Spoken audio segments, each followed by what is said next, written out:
billion pesos. May 9 billion pesos collection mula sa sugar. Ang kita mula sa importasyon ng sibuyas na hawak naman ni Martin Araneta. Tinawagan daw siya ni First Lady Lisa Marcos at ipinapatigil ang investigasyon.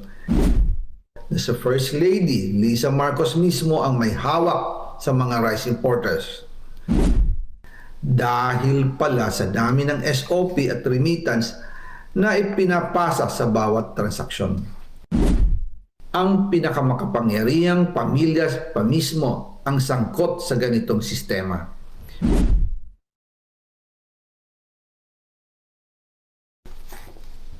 Ngayon naman po, tungkol sa kampanya nitong 2025 elections, nagkwento sa akin si dating Speaker Martin Romualdez.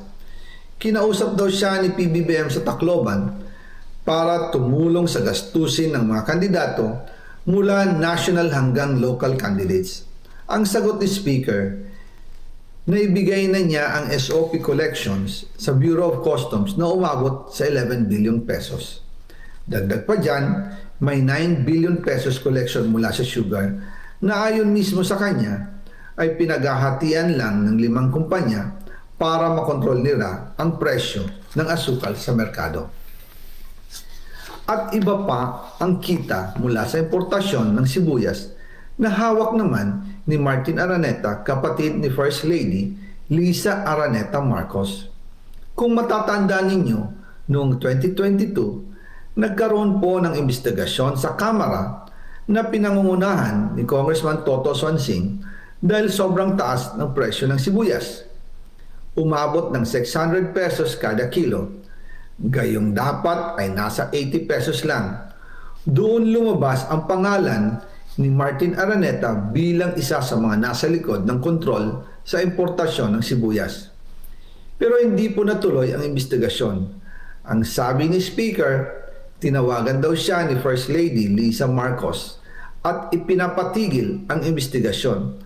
Kaya walang natuloy at walang naparusahan. Dahil pala, kontrolado ng kapatid ng First Lady ang importasyon ng sibuyas. Noong April 2023, nagsimula nang tumaas ang presyo ng bigas. Kaya iminungkahi ko kay Speaker Martin Romualdez na kung pwede, ay mag-angkat tayo ng 13 million metric tons para sa buong taon. Ang layunin ko po ay mapababa ang presyo ng bigas sa 22 pesos kada kilo. Pero hindi po ito inaprubahan ng Pangulo nung sila ay nasa Clark. Dahil doon, sumipa ang presyo ng bigas na umabot ng 55 pesos kada kilo hanggang 2024. Noong 2024, kinausap ko ulit si Speaker Martin Romualdez na kung pwede makausap namin si Secretary Laurel Chu ng Department of Agriculture at Secretary Ralph Recto ng Department of Finance para maibaba ang taripa ng bigas mula 35% to 15%. Sinabi ko kay Speaker Martin Romualdez na kung pababayaan natin ang patuloy ng pagtaas ng presyo ng bigas at umabot ito sa 60 pesos kada kilo, siguradong magagalit na ang taong bayan. Posibleng magrevolusyon na ang mga tao at tiyak na maapektuhan dito ang mga kandidato ng administrasyon sa 2025 elections. Isa sa mga patunay na hindi na masaya ang taong bayan ay ang pagbaba ng approval rating ng Pangulo noong panahon na iyon dahil sobrang taas na ang presyo ng bigas. Nangyari po ang meeting at halos inaabot kami hanggang alas 2 ng umaga, nakikiusap, nagpapaliwanag.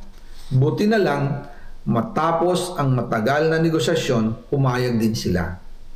At di nagtagal, inanunsyo na rin sa publiko na ibaba ang ng buwis sa bigas. Ngunit, matapos ang 4 hanggang 6 na buwan, hindi pa rin bumababa ang presyo ng bigas.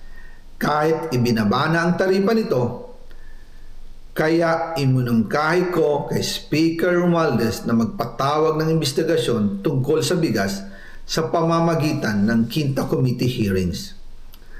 Habang iniimbestiga nito ng Quinta Committee na pinamumunuan ni Congressman Joey Salceda, bigla na lang itong pinahinto ni Secretary Kiko Laurel Chu matapos niyang ipakita ang isang confidential report. Nakasaad dito na si First Lady Lisa Marcos mismo ang may hawak sa mga rice importers. Ayon kay Secretary Laurel, maaapektuhan daw ang First Lady kung itutuloy ang investigasyon dahil kasama raw nila sa Vietnam visit ang ilang importer ng bigas at nag-dinner pa raw sila roon. At noong araw din yun, tumawag si Congressman Sandro Marcos kay Speaker Romualdez upang ipatigil ang House investigations tungkol sa bigas as instructed ng Pangulo. Magkasama kami ni Speaker Martin Romualdez nang tumawag si Congressman Sandro Marcos.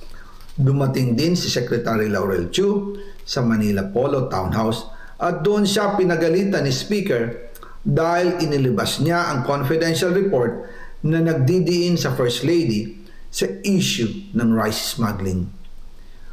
Humihingi ng paumanhin si Secretary Laurel Chu at sinabi niyang, "Pasensya na, masyado akong naive." Doon namin naintindihan kung bakit.